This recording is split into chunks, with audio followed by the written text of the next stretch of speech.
Hi everyone, so yeah, I'm Ed. Nice to meet you all. So we've got our work cut out for the first session. We've just got to develop a relational model of dementia within half an hour. So I did say to Peter actually that this is very much what I'm about, sociology, qualitative research. So I've got to fit my entire life's work within a half-hour session, which Peter kindly pointed out, yeah, but your life's achievements, you can cover those very promptly indeed. So anyway, he's on next, so make sure you give him a hard time. This is very much what I do. I'm a researcher. Dementia, ageing is my field. I lecture in, I won't give you too much autobiography for a short session. I lecture in health and social care here.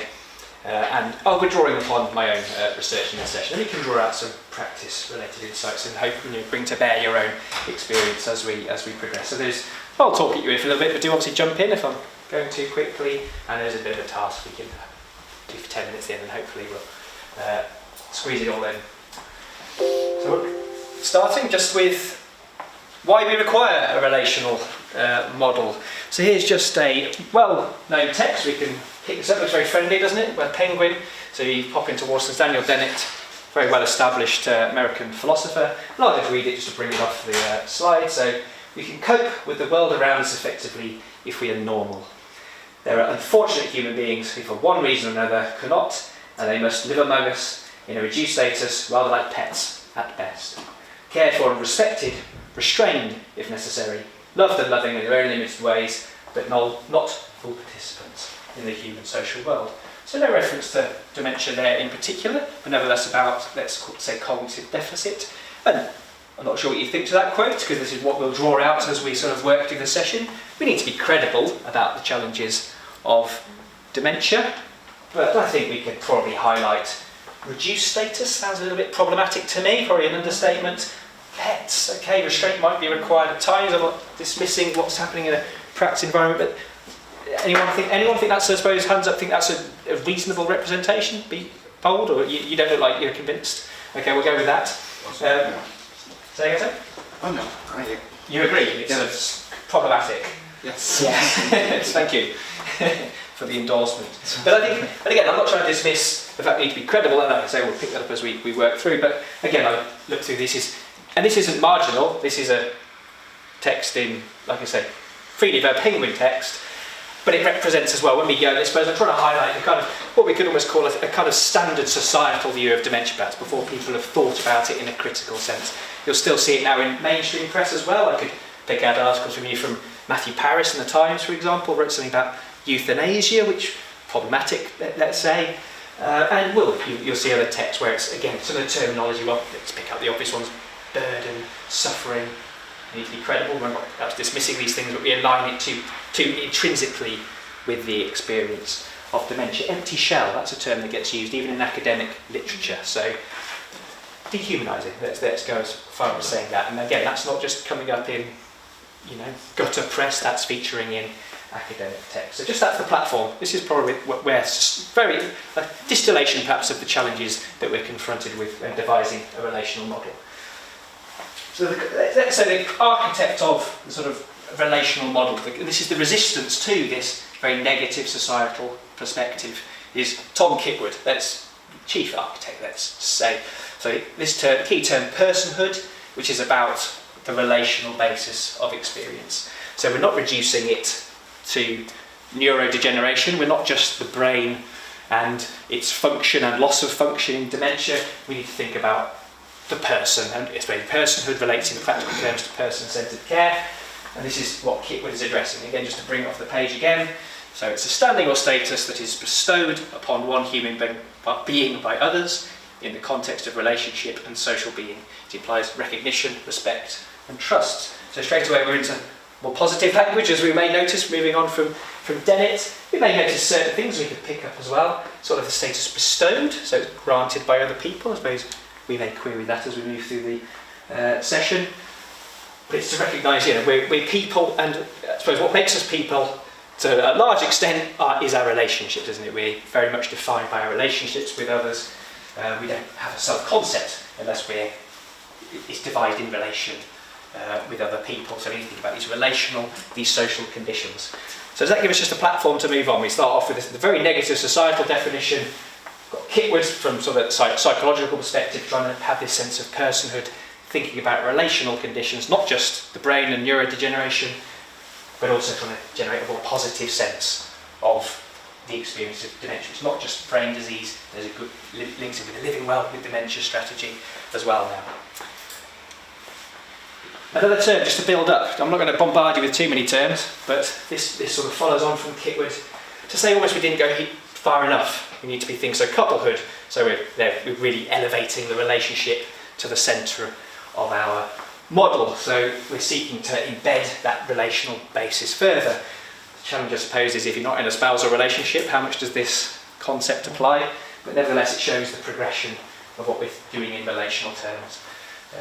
So yeah, taking it further, and again, that sort of sense of the positive nature of relationships. This is some of the terminology associated with the couplehood concept, just picked from their papers. They're doing things together. We are a team, and an us identity. So moving just beyond thinking in individualistic terms, and also living positively. So we're getting a sense again, relationships, and a more positive discourse around the experience of dementia. I suppose it relates back to Kitwood sometimes critique for still not being relational enough. That sort of subtitle to his book, The Person Comes First. We need to be even thinking in more relational terms than Kitwood. So we'll just be drawing a bit on my research as we progress, just to kind of bring it off the page again a bit more, just to actually look at what people with dementia and their partners are saying. So sadly we haven't got enough time to do a qualitative research session. So just very briefly, this is I am doing another study at the moment where I sort of invert that gender relationship, but what we'll be looking at, just the data today, is 14 couples I interviewed, where it's the man with had dementia in particular. So mostly there was one same-sex couple, but otherwise it was female carers. And so I'm interviewing him in their own home, interviews hour and a half.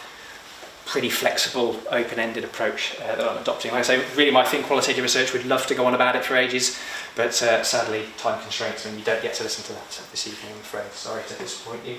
But in its broadest terms, I'm focusing on relationships and care. So the relationship between the couple, relationship with family members, and also thinking about the professional support that they were accessing. So that just gives you a little bit of a framework that the data that we'll be looking at and drawing upon.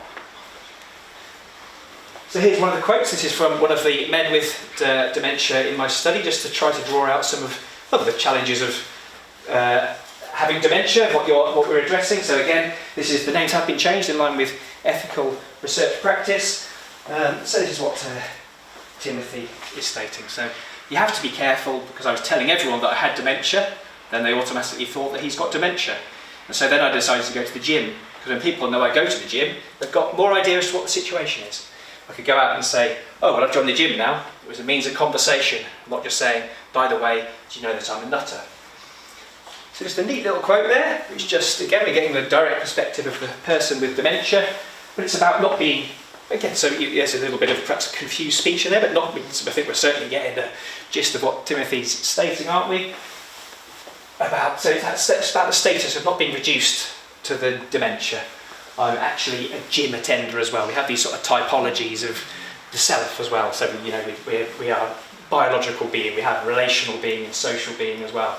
And so there's just a neat example there of Timothy not being defined by the condition. Like I say, I'm a gym attender, and I can tell people I attend the gym now. And again, we can query to the extent of what it's a male strategy there, but that sort of self-deprecating humour at the end there, actually. So I'm not just a nutter, but in a sense they're kind of co-opting and preempting any judgment as well there. So using that self-deprecating humour there to beat people to the punch. So just to summarise before we sort of move on to seeing the sort of what the carers say, the female carers.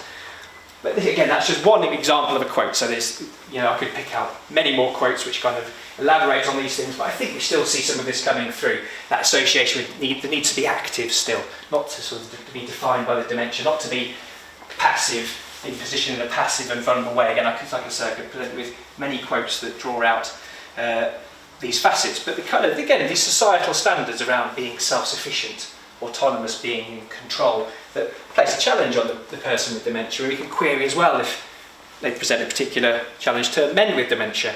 We need to avoid an essentialist account where we claim it's entirely different experience for men and women, but sex shapes experience, doesn't it, really, whether we're biological determinists or whether we think it's, or cultural determinists we accept. So it's a tricky line to sort of to navigate. We need to avoid, like I say, that essentialist account. Let's not deny that gender has palpable impacts on experience. But there is this tendency as well for the men to present a sense that either a stoicism or I'm actually fighting back against the condition. I'm like, for one of the men, I'm now taking Aricept. I'm now back to my pre-diagnostic state. So there's a sense of continuity carrying on as normal in inverted commas. And also we judge people very negatively, don't we, in society? Dependency. It's about being independent, self-sufficient. Again, actually more from a carer who was very concerned with being positioned as a scrounger as a consequence. Younger carer, not able to work anymore because of their care responsibility, in a real sense that they're being positioned. And that just distills, it came through in many different ways, but that just highlights that sense about that, the challenges of being positioned as dependent. So we're moving on now. That's from the man with dementia. So like I said, I was interviewing both men with dementia and their carers as well. So here's just a quote from one of the carers. So, because I've told the girls, the daughter, they must put him into care and me. They must put us into care, you know, do what you like, but don't burden yourselves. I'd rather take an overdose, and that's the God's honest truth. I'd do myself in if I thought I was a burden. My philosophy of life is that when you get to 70, you should have a needle. You've had your 70 years and 10, let the young uns carry on. I think it's your 70th birthday, and you can have a little party, and here's your tablets. So, extreme, to say the least, for promoting senicide or geronticide, that we get the 70 and everyone should be put down, essentially. But here showing very palpably the challenges of caring for a person with dementia. But again, that sense of being positioned as, my interpretation here is in line with the rest of my data, is it's almost a case of co-opting any sense that we are a drain on resources or could be a burden. Actually, I'm going to take it the next step further. You know, I think we should all be put down at the age of 70. One of the more extreme expressions within my study, but nevertheless this came through, probably the most vivid part of my study was the moral challenge of caring. The fact the need to be seen to be a good carer, to be a self-sufficient carer, not to be allowing the care responsibilities to be dispersed onto others. So just to summarise that point. And often the frustration of caring would come out, the frustration of dealing with the partner. But then, being a good carer, you feel frustration, you feel guilt then for feeling frustration. You also it's a recursive challenge, psychological challenge of caring. Oh, you know, you keep repeating things, keep losing things, but then I feel bad, and you know, and so real challenges there. We have that impact on the loss of independence. Some people would be in my study. Obviously, we need to highlight how much it varies the experience of dementia and caring as well, depending on the nature of the condition, at which point the condition is. But some people would talk about needing to care 24/7, so if depending on the nature of the condition and its position. It's that key design. This comes from that previous quote, that desire not to, again, burden, Corinne, inverted commas there, but family members, not allowing younger family members to take up the care responsibilities, shielding people from the care responsibilities, but also not allowing society or the state to pick them up. There's a sense, again, of not wanting to be seen as dependent. And we have that living well with dementia strategy, and I suppose the query is that I've drawn out is living well with dementia? Okay, it's a laudable aim. How credible is that for anybody, but how for people who care for people with dementia? So that's what I was addressing in that paper. So as we've worked through there, we've got a sense of treating the societal standards of what dementia is. We've got cultural pressures. We've got then how it impacts upon men, that desire for sort of continuity, to be seen as carrying on as normal. We've then just seen an example from the carer, again, many quotes that would give you different dimensions and angles on this, but the sense of needing to give an account of, they need to almost give a candid and credible account of the challenges they're experiencing.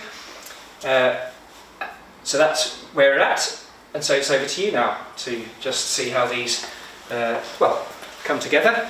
So there's just some data then. This is data from this same study, and what we're now looking at is, so I'll let you have a look at these. I don't know what time we're on. What time are we on, Colin? We're on between 25 past and 6:30. Okay, so we had 5 minutes looking at these, and that bit of feedback. So if you just take one and pass one around, and I'll bring a pilot or an astronaut. So apologies, we won't go on the green-blue debacle. We'll work round, shall we then? So we'll start off with the red team. So it's really just, don't be constrained by it, it's really what your response is to what's taking place here. All I would just preface, of course, is, and this is actually the challenge of qualitative research as well, is we start off with research interaction where I'm meeting people and chatting for an hour and a half. We then get to the audio, which is we're removing the body language, we've just got the audio. We get to the transcript, we've lost obviously the inflections and speech. We get to the point of an article, we package things up. So I recognise, of course, that what you're presented with here is a very much a small snapshot, but nevertheless, that's what you've got. So let's see what you have to say. So yeah, it's over to you. What's your response to the quote?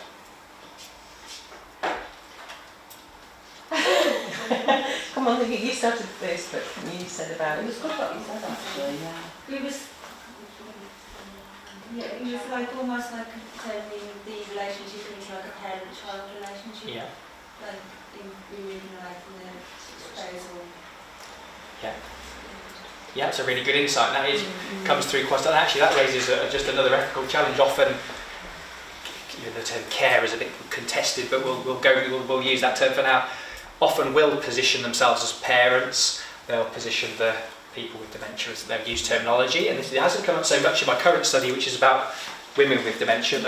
And that, from a perspective of the carer, I mean, there's positive discourses around motherhood, for example, being a good carer. So often it will be stated, but then of course we have that, and sometimes often the men with dementia, they will resist that. I mean, sometimes being positioned as clingy or needy, and it will generate that kind of response. So an ethical challenge straight away around the positioning of people. It might be linked to like her frustration, what pressure is on her, Yeah. things like that as well. So you can't really judge it on, she's treating like a child. Yeah. You don't know. I think that's... So she's almost trying to evidence that this is how difficult my daily life is. Yeah. Yes, and wanting to kind of actually show me as a researcher, actually, actually this was a snapshot. The rest of the interview wasn't like this, really. It was one of those moments where just, I want to, but I think that's the really good point that you both made there, really, as well, about that. Judging without being judgmental or something. I always try to grapple with this myself as a researcher. We need to convey things candidly, but yeah, you're absolutely right. And would we go as far as to say, though, the person with dementia is being undermined here to some extent? Yeah, I think we have, again, real challenge for dementia research, practice as well, I'm sure.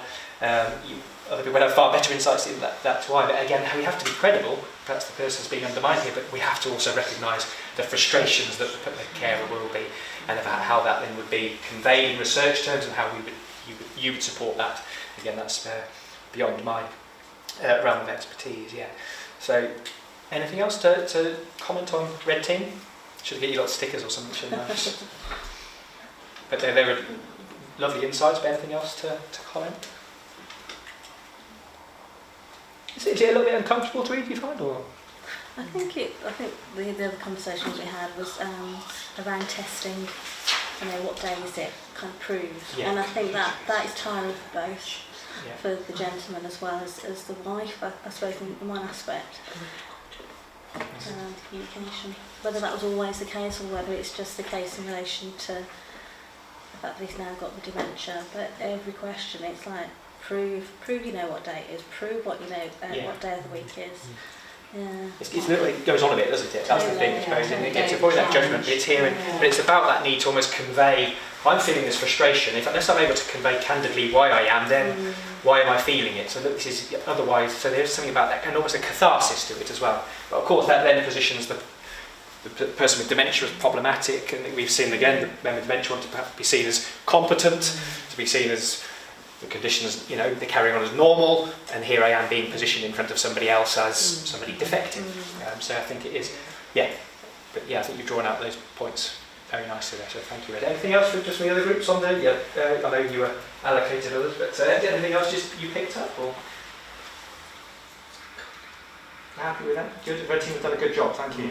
Just want to say regarding the implications for policy and practice. Yeah, please pick that up, yeah. The only thing that we kind of mentioned was that we are, as social workers, episodic.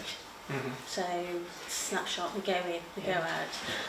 With dementia, you really need to have the expertise of everybody that's involved in that person, because it's unable, and we don't know who that person was beforehand and how the dementia has affected that individual. So it's really important regarding good practice and consistency is that when we go out and do the face assessments, that it's collected. Yeah. Yes, thank you. Good insight. That's also just in snapshot terms, very much research as well. You have to be circumspect when we're coming to our conclusions, not overreaching in terms of the insights I have. I'm meeting people twice. I think you get some good research insights, but of course it's not the totality of their experience and so on. It is very much a snapshot, inevitably. So, yes, thank you for that, Red Team. So we won't even query what the colour is, but these two tables here, I believe, were allocated the next quote. So we've got Claire and Philip here. So these two tables here. So feel free to. We kind of straight away thought in terms of what Claire was the choice of when to go for their break.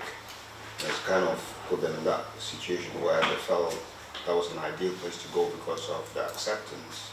They didn't have to explain themselves, like explaining why they're probably doing things out of the normal as other people do it. So that's kind of restrict the area where they can actually go for holidays and something of that sort, which in fact is kind of probably a wider society of people without the diagnosis might have different options and wider options to choose from. So we just go back to that stereotype again. Right, yes. So we're just so we're basing on a deficit sort of model of what can and can't be done. Yeah, absolutely. Yeah. What's Philip's response to Claire's perspective? I think he's with us and he's not that bothered about it. Yeah.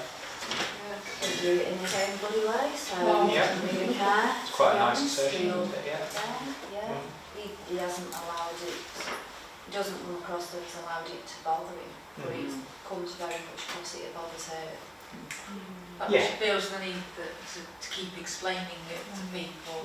She doesn't want to be affiliated with that, didn't we? I think it's obviously, you can't always tell by looking at somebody that they've instantly got dementia. It's almost like people feel the need to explain the behaviour and say, oh, it's all right, we've got a reason, I need to explain.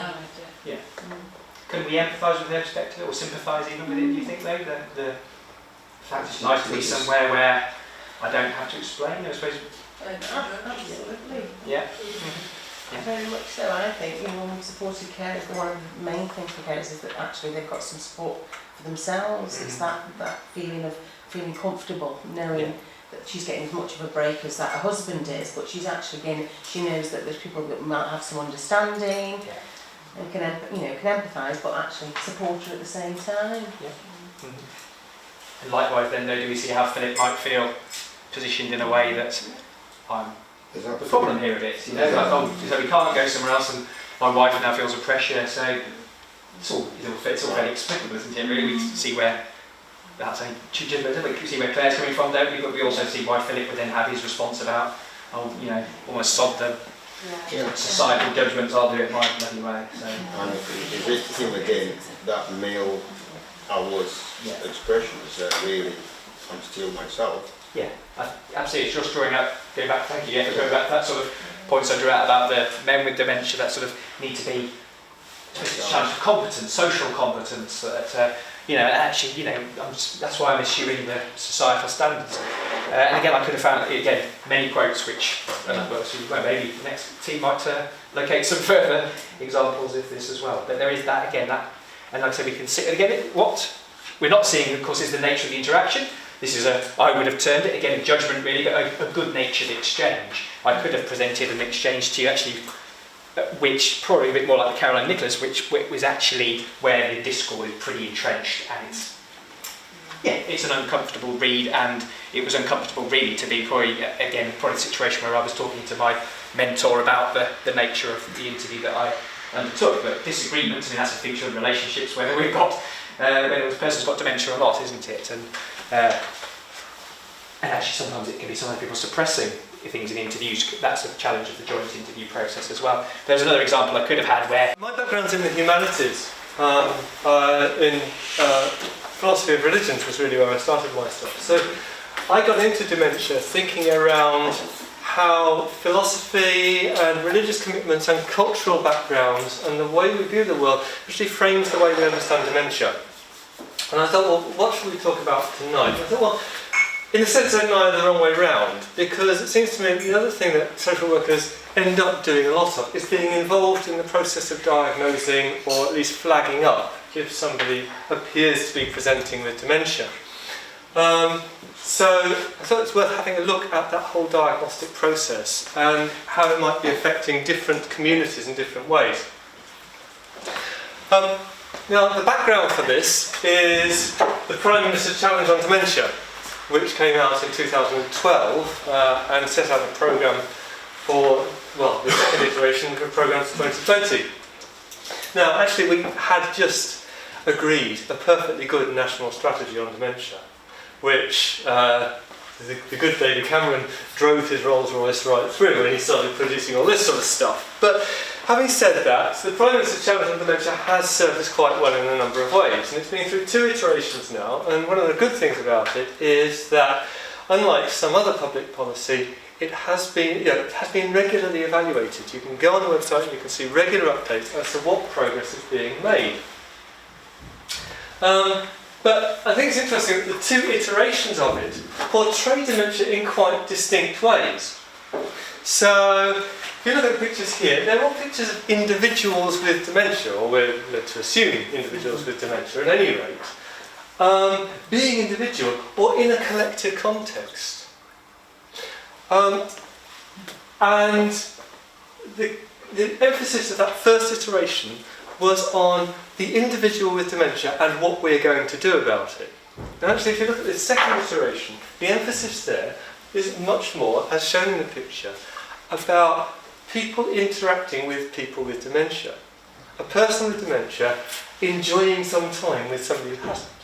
And the emphasis of the second iteration of the Prime Minister's Challenge is much more about what do people with dementia actually want. Well, what they want is to be integrated into their communities. They want to be part of what's going on. They don't necessarily want better services. They want a more integrated relationship in that. So that's quite an interesting sort of development from my point of view. But the Prime Minister's Challenge, when it first came out, one of its big sort of emphases was early diagnosis of dementia. And you can see where that was coming from. I mean, lots of clinicians say, for us the nightmare scenario is that the first we know about somebody's dementia is when they come in to accident and emergency confused with a broken arm or having burnt themselves on the stove or something like that. Because then, by then it's already too late. They're already confused. They've already, by definition, lost control of their lives, as it were. And you don't get back easily from there. So there's a lot of emphasis on early diagnosis. How quickly can we get a diagnosis out? And in the last 5 or 6 years, I think it would be fair to say, there's been a bit of a backlash against that. Because it turns out that early diagnosis is not always the best answer. So, on the plus side, what have you got? Well, the great thing about early diagnosis is that if you diagnose somebody with dementia when they've still got a lot of capacity, then they can make a lot of decisions about what they want to happen next. So they can make decisions about how to dispose of their money, who's going to look after them, they can make decisions about what sort of environment they want to be in. They can get the normal sort of share lifts in or social care agencies in or something like that. So in that sense, you get further away from that nightmare scenario if somebody just turns up with a broken arm and it turns out they've had dementia. And it's in that context that you can talk, as Ed was talking, about couples doing things, about them making decisions together, which you can't obviously do if you're later in the process. But there are some downsides as well. So people who have had a diagnosis of dementia in its fairly early stages say, this is a really stressful process. You're sort of just about managing, and then somebody comes along and says, you know what, you could have a chronic terminal illness here, and there's no way back from that. And a number of people would say, you know what, I didn't need to know this now, because it's not as if you can do anything about it. I would much have preferred to have gone on for a couple more years with me and my partner sort of muddling along and, oh, look at me, I'm getting more forgetful every day. What am I like, you know? And going on like that for a few more years before somebody came along and hit me with the D word and terrified me. So, and of course that's not just for the individual, but it's for the people around them. You know, if I turned up tomorrow and said, I've just been diagnosed with dementia, then there would be a sort of employment management process that would immediately kick in, wouldn't there? And also, you know, my driving licence might go, my insurance would be affected, all my insurances, different sorts of insurance, would all be affected by that. Yeah. Do you actually want that going on? Would I want my wife to think now, oh, this is it, we're just on a downward slide now? So the question was sort of bounced back, saying, actually, you know, when is the appropriate time for people to know? When would you like to know? A lot of people would answer that by saying, well, not yet. Another thing about early diagnosis is that it's not as brilliant as you think. So, with diagnosis of dementia, there's always a problem with differentiating it from some other things. Urinary tract infections, other things that cause some form of delirium, but also chronic mild depression gives very similar symptoms in a lot of cases. If somebody is displaced, if they're feeling old, if they're feeling unloved, all of these things can give dementia-like symptoms. Acute stresses can give dementia-like symptoms. You know, people will tell you, oh, my mum actually, my own mum is a good case in point. My mum seemed fine until she broke her ankle and had to be taken off to hospital and spent 3 days in hospital having it pinned, and she never got back from that experience. And part of that is just, in a crisis, people exhibit dementia-like symptoms. Actually, all of us do. So there's a problem with differential diagnosis. There's a problem with culturally appropriate diagnosis. So this is a picture here of the mini mental state exam, which is not used to give a complete picture, but it's often used by GPs, for example, as, here's a quickie, let's see if there's something we need to investigate here. And it asks things like, give you a picture, give you a pencil, give you a watch, say, give me the names of these things. Asking, so what's the year? What date is it today? What month is it? Which seem like obvious orientating questions, don't they? If you can't find the names for common things. But actually, you know, if you didn't grow up with pencils and watches around, if you didn't grow up using a Western calendar in English, for example, then there's a real question about, it's obviously going to be much harder work identifying those things. And there is a question about, there's quite a lot of research actually has been done about whether when people from immigrant communities actually do get to diagnostic services to be diagnosed with dementia, whether they're actually overdiagnosed at that point. Now up to that point they're typically underdiagnosed, and we'll come to that, but at that point are they getting overdiagnosed? And a couple of my colleagues here in previous years have been working on that. And then the third difficulty with it is that actually, we're told, Alzheimer's disease, very distinctive, holes in the brain, vacuolation, you can see them on a CT scan. And we're told it's very simple like that. Actually, it's not. In the abundant cases, in a large proportion of cases where Alzheimer's is finally diagnosed, there is little or no vacuolation. In a number of other cases, you get substantial vacuolation without apparently affecting brain performance. So the tools that we have for making diagnosis aren't exactly solid either. So there are problems with the way we diagnose. So that's at the individual level, about what's going on in that diagnostic process. The next level I want to talk about is what's going on in the immediate sort of social context in which that's happening. So, first question, and you might be able to answer this yourself. I'm not going to ask you to discuss it right now, but what would you see that would make you think, oh, that could be dementia? if you're with a client, or perhaps in a family context, or in your own family, what is it that you spot that says, oh, that's unusual? That could be a sign of something going on. Repetition. Sorry? Repetition. Repetition. Yeah, so short-term memory, you sort of can't remember. Yeah. Not always, but self-neglect. Yeah, self-neglect might be in there. Yeah.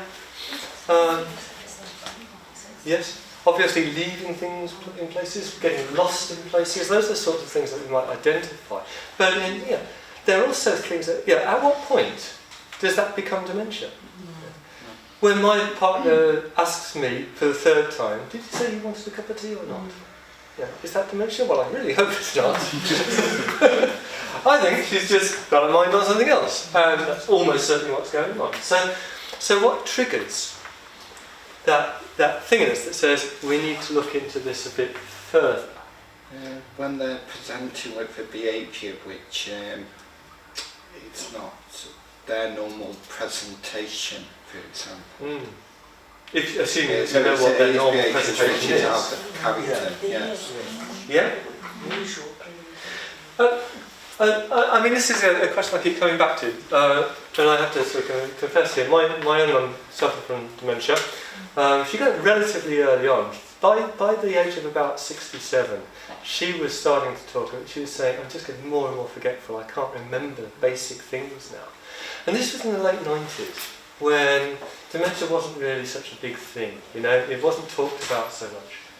And for years, we said, "Oh, stop being stupid, Mum. There's nothing wrong with you. You've always been forgetful."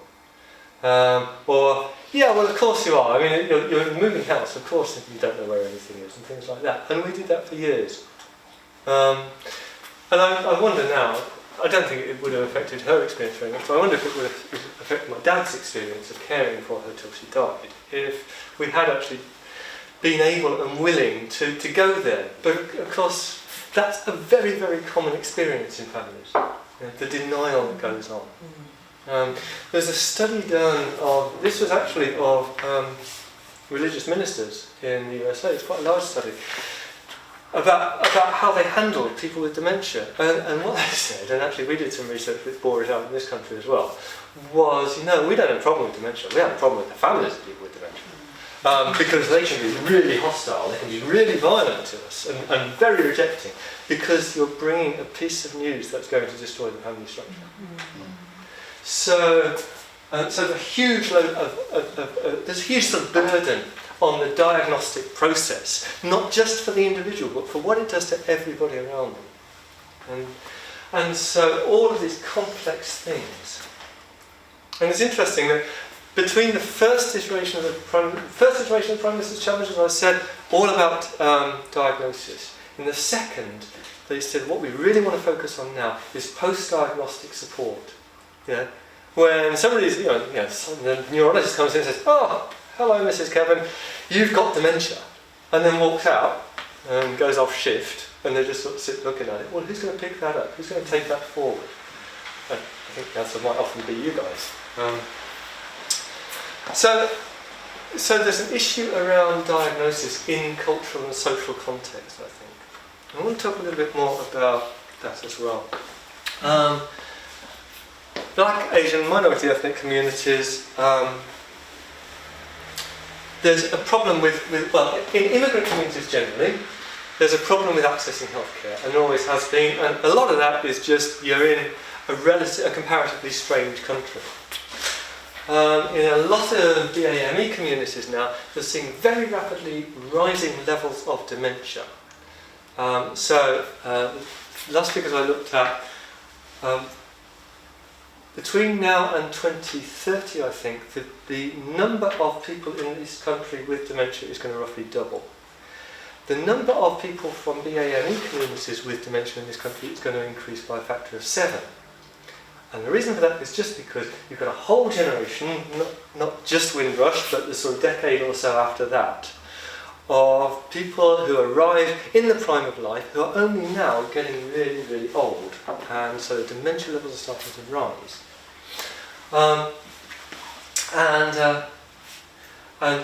on the whole, what we're finding in BAME communities is they're less involved with health services, they're less up to speed with thinking about dementia, at least in the context that we think about dementia, and they're less clear about what services are out there they could be accessed.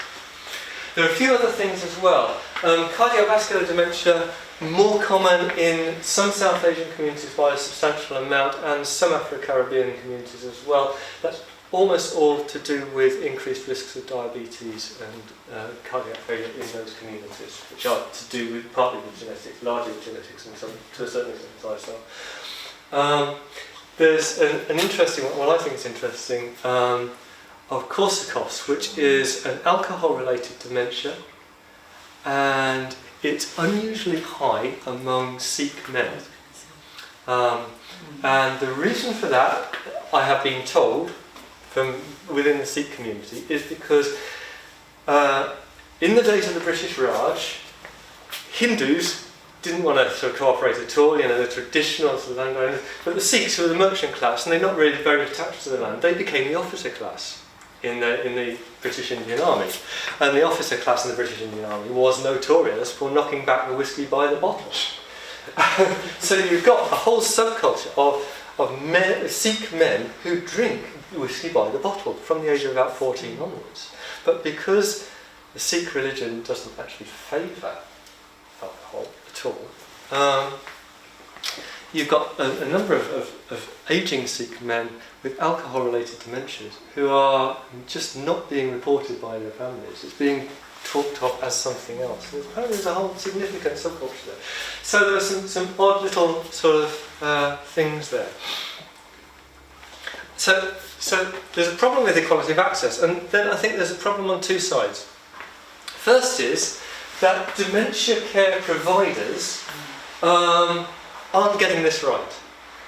So everybody from, not necessarily you individually, but everybody from social workers up through to psychiatrists are not getting this right. There is this systemic assumption that's been there for a while, that particularly actually with South Asian communities, I've said, oh yeah, they look after their own, they're really good at looking after old people. You know, if you're an old person, then the family will sort of cluster around.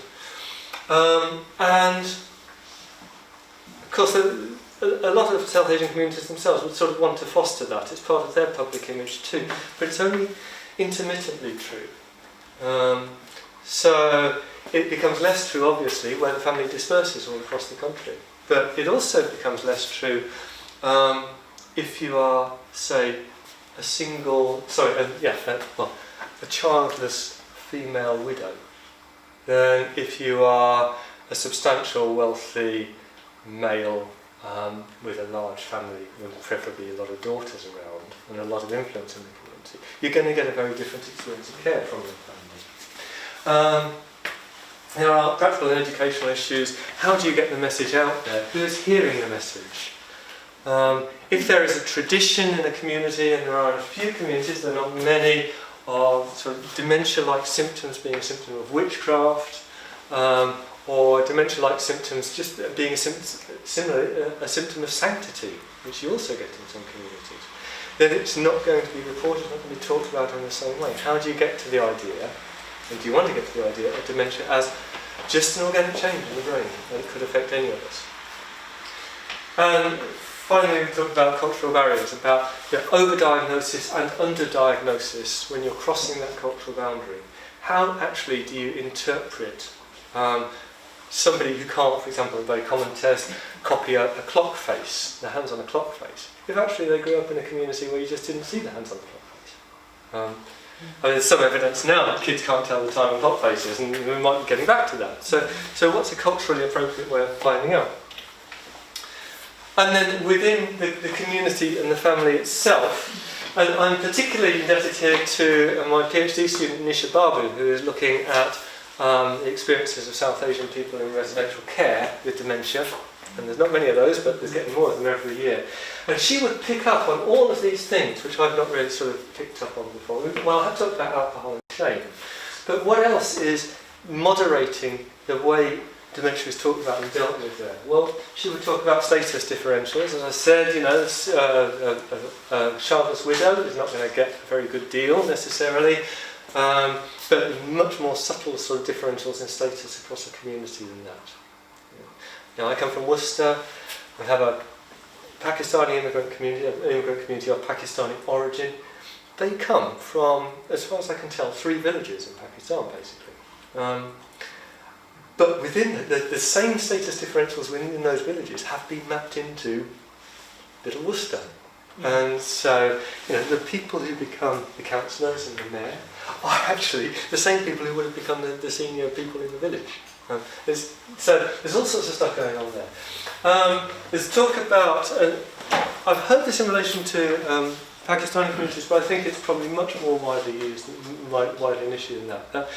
You know, if your daughter is about to get married and your mother is starting to show signs of dementia, you do not talk about that. Yeah. Right, yes. That is It's going to affect her prospects. It's going to affect her chance of contracting a good marriage and finding a sort of stable marriage in there. Yeah. So there's all that sort of stuff. And then she picked up on something which I still haven't quite got around my head around, which is that she says in certain South Asian communities, including the one that she's from, when somebody becomes old and frail, the daughter or the daughter-in-law who looks after that person at the end of their life actually gets to manage their money and get to manage the legacy. I'm looking at you because you already know what I'm talking about. You've probably got a much better handle on my this. granddad has, he's got mixed dementia and Alzheimer's, and I can relate to that. But you know what I thought was, for my family particularly, it's about denial versus honour.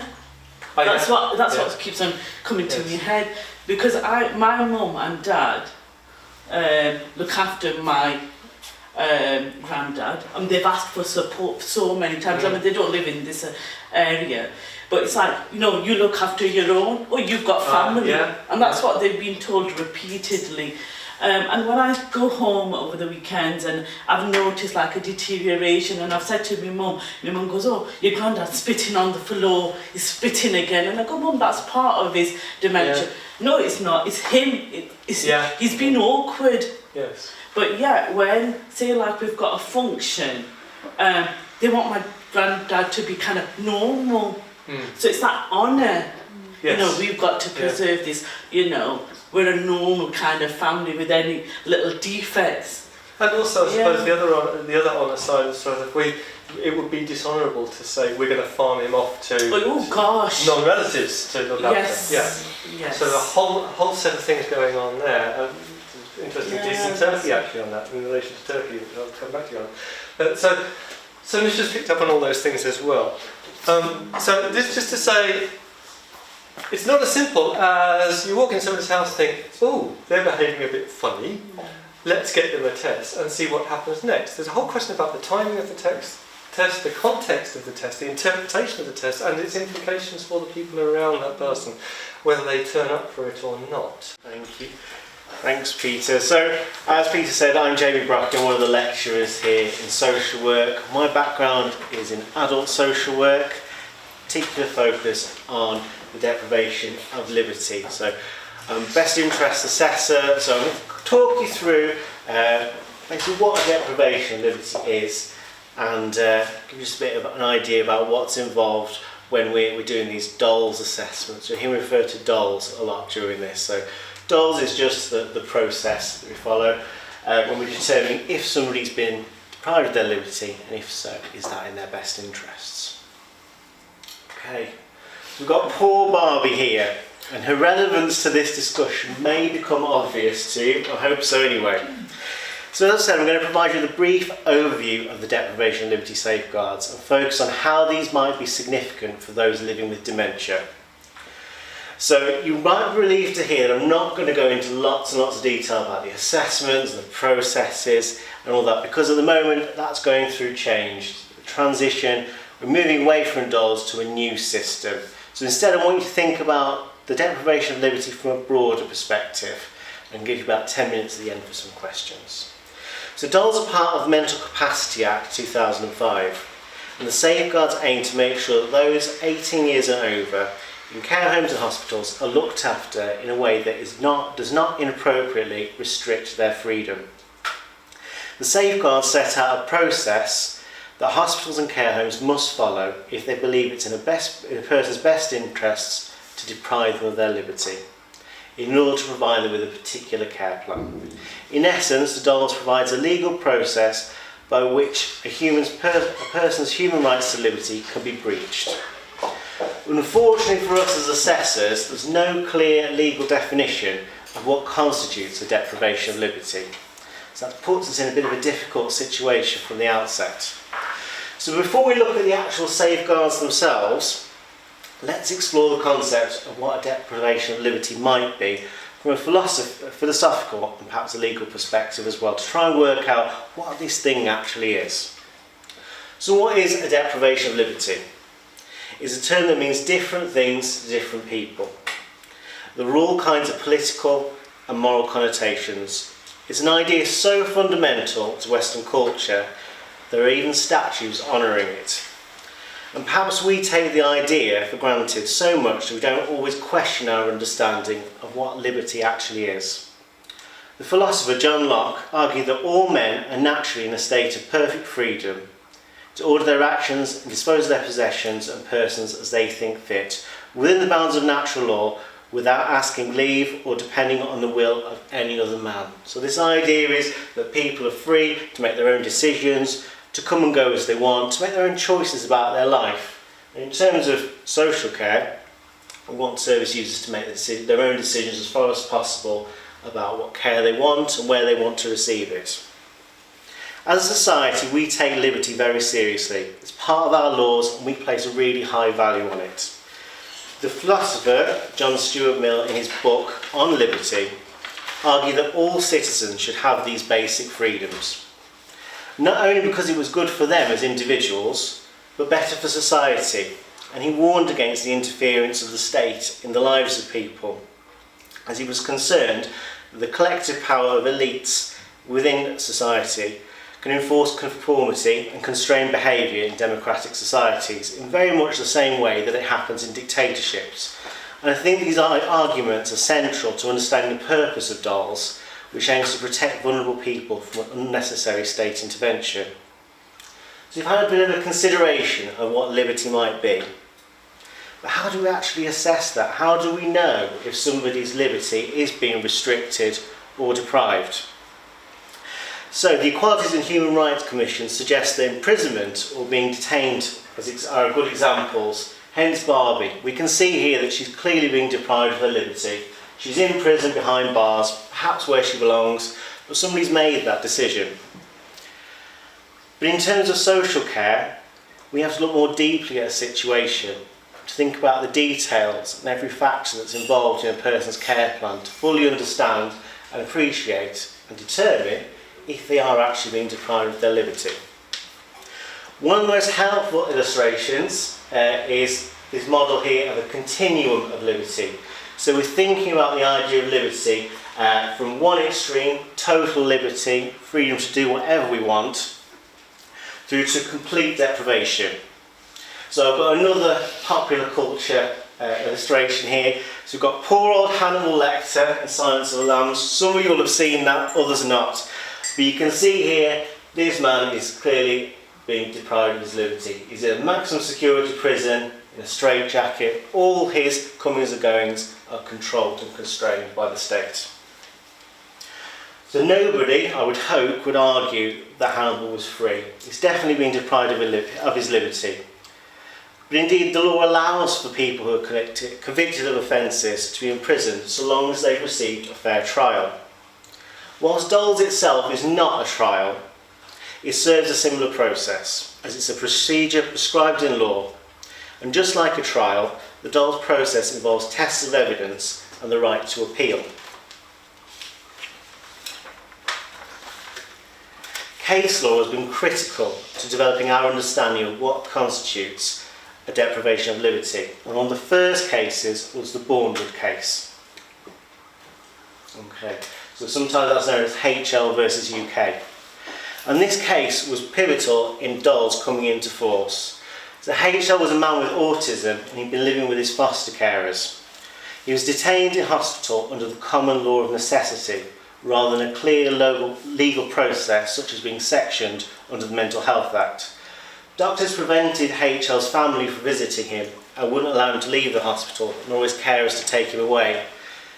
His parents appealed the decision, and eventually, when the case reached the European Court of Human Rights, they agreed with the Court of Appeal and found that HL was being detained, and his right to liberty in Article 5 of the European Convention of Human Rights was applicable in this situation. Further, it held that detention under the common law was incompatible with Article 5 because it was too arbitrary and lacked sufficient safeguards. It's also worthwhile noting that HL was mistreated whilst he was in hospital. His parents had a long battle to get his rights fully respected. The case led to DOLS coming into force, and there have since been many test cases. Most recent was the Cheshire West case, which ruled that human rights are universal. And now, if a given situation would amount to a deprivation of my liberty, it would also be a deprivation of a disabled person's liberty. So it's changed and broadened our understanding of what a deprivation of liberty actually is. So no matter how pleasant the care arrangements might be, how fancy the care home, the deprivation of liberty can still be taking place. And as we know, it's only lawful if a legal process has been followed. So this has presented significant challenges to local authorities, as a number of cases requiring DOLS authorisation and previous assessments have skyrocketed. An important quote here from Lady Hale, who was one of the judges of the Supreme Court when this case was heard. A gilded cage is still a cage. So this idea that people with dementia, unable to consent to the care, living in lovely accommodation, being well cared for, that shouldn't be a distraction. The question is that person deprived of their liberty? Are they free to come and go? Are they able to make their own choices? Can they consent to the care and restrictions that are being placed upon them? And if they can't, it may well be that they are being deprived of their liberty and should be afforded the same safeguards as previously mentioned. In the Cheshire West case, the Supreme Court looked at the meaning of the term deprivation of liberty and summed up by saying what there needed to be in each case was an acid test. So this test asks us to consider, is the person free to leave? And are they subject to complete supervision and control? And within that, again, there's some really broad terms there. So again, we have to look to the case law to see what we mean by continuous supervision and control. What factors and restrictions could, if considered all together, lead us to judge that there was a deprivation of somebody's liberty taking place. They ruled that it didn't matter why certain restrictions were taking place, or even if they were a positive benefit to the person. The facts are the facts, and should be all considered for all people, whether they have a disability or not. If the acid test is met, and the person could not consent to their care and treatment because they lack mental capacity, a best interest assessor needs to look at the case, and any deprivation of liberty must be authorised. And this case brought in a real lowering of the threshold of what we mean by a deprivation of liberty. So that's some of the background. Obviously, because of our time restrictions today, we'll send the slides around. You can actually watch the judgment for this case and the previous one. They're only short videos, really interesting to watch. So now we've got a bit of background. We know what we're using to determine if somebody might be experiencing a deprivation. We've got our case law, looks a bit at philosophy, some of these ideas about restriction. But some of the now if we're thinking about people with dementia, we have to think about sort of their individual situation and the things they might be experiencing. So let's think of the example of somebody with dementia in a nursing home. So some of the things we might consider, if the regime in the home might include certain restrictions. For example, when medication is prescribed, when meals are taken, when people get up in the morning or go to bed. They might not also be able to access all the activities they enjoy within the home. Now, all these things are restrictions, but I think there's a lot of debate whether even added together, all those things would be a deprivation of liberty. You have to look at the whole situation. Other restrictions that might be in place might be locked doors or keypads. And we're thinking about whether people are free to come and go and what might happen if they did try and leave the home. Would they be brought back? These kind of questions need to be addressed as part of the assessment. So we're not just looking at individual factors. It's got to be everything added together and considering whether or not they amount to a deprivation of somebody's liberty. And again, we're looking at that acid test for each particular case. So just to recap, DOLS applies to everybody who lacks capacity to consent to their care arrangements, their accommodation and treatment, and are over 18 years of age.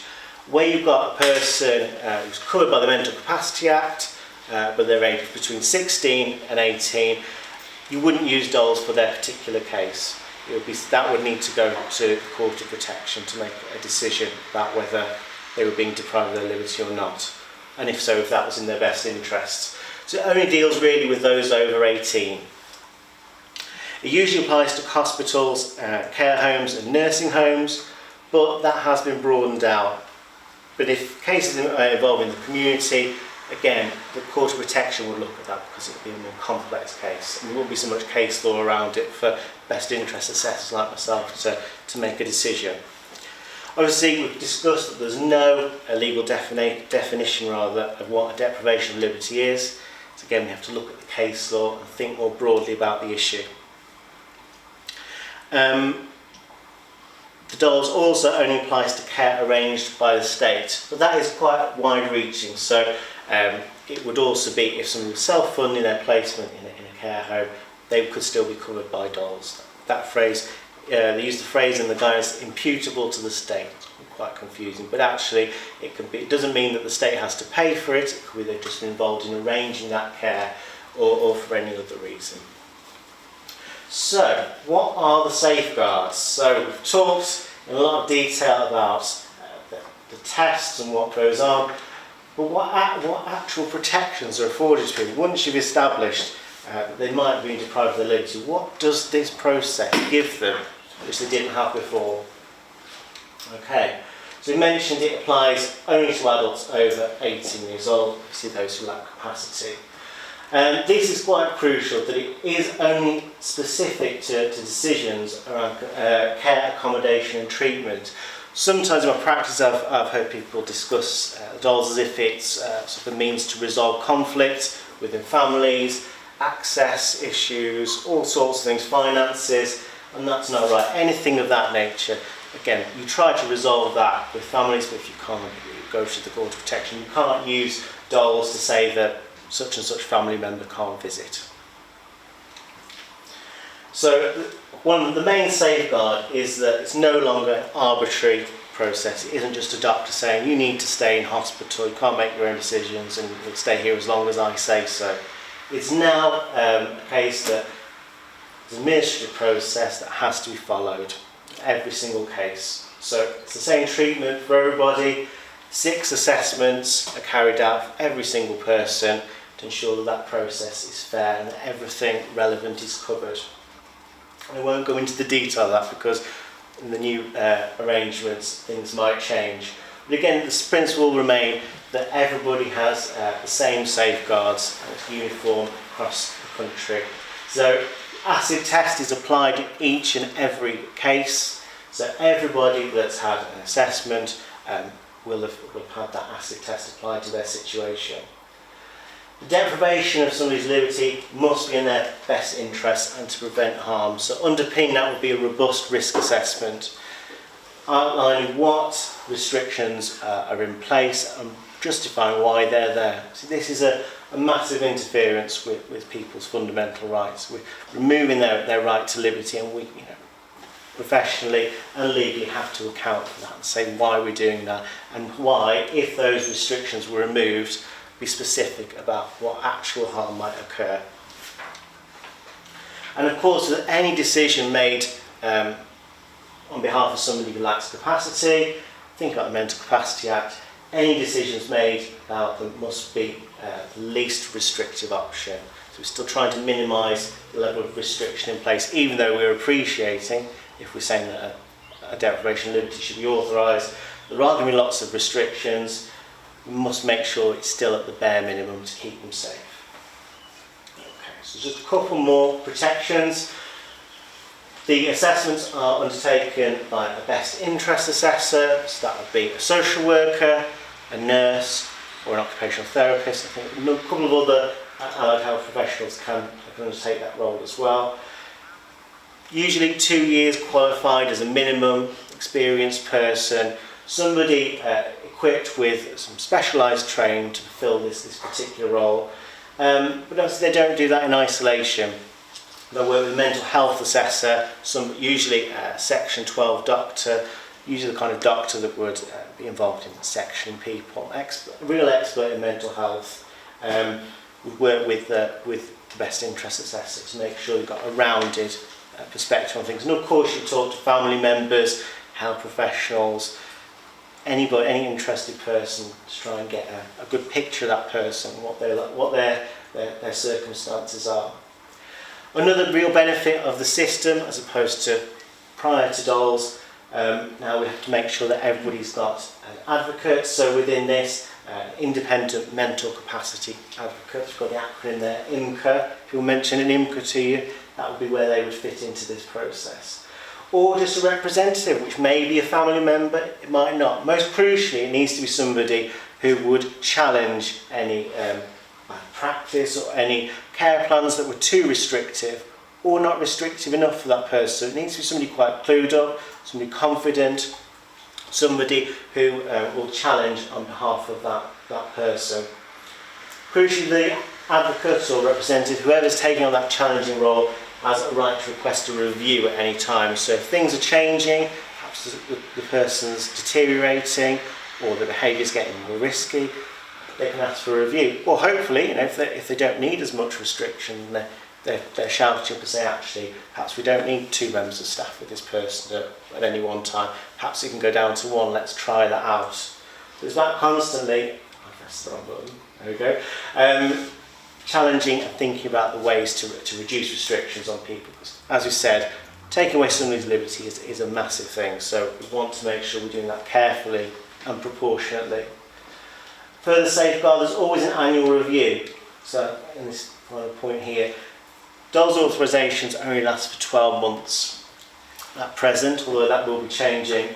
Then that expires, so that deprivation of liberty would no longer be authorised if that lapsed. Now, local authorities are struggling to achieve that 12-month review, but that, the intention of the system was always that it was never a permanent thing. There's always checks and balances and reviews to make sure everything is above board. Right to appeal to court, obviously the representative would be trying, if there was any problems, would try and resolve those with the care home or the social workers or whomever. But within this process, under Section 21A of the Mental Capacity Act, was that right to challenge and take things to court if need be, if you don't feel that deprivation of liberty is warranted, and somewhere in cases have been to court and things. That happens quite regularly. It's a bit of an industry amongst some solicitors in making sure that happens. For me, DOLS is about making sure that human rights are respected and that we make sure that everybody has fair access to a robust system that makes sure that any restrictions and deprivations of people's liberty are, in accordance with the law, and they have access to fairness and justice, which is what social work is all about, isn't it? So, for any social workers that are interested in this role, I would encourage you to explore it a bit further, because it is really worthwhile. Particularly sometimes when you get involved in sort of your day-to-day casework, you get bogged down in the form filling and stuff, and there are lots of paperwork with DOLS, but they can be quite meaty cases and quite challenging around your knowledge, your skills and values. So I would encourage people to look into it. Just another couple of comments before we finish. DOLS are only used in England and Wales. Other areas will have different arrangements. I presume everybody's local, but if you're working around the country, it's different systems in different areas. And DOLS will be replaced by a new but quite similar system next year, hopefully, if it's not delayed.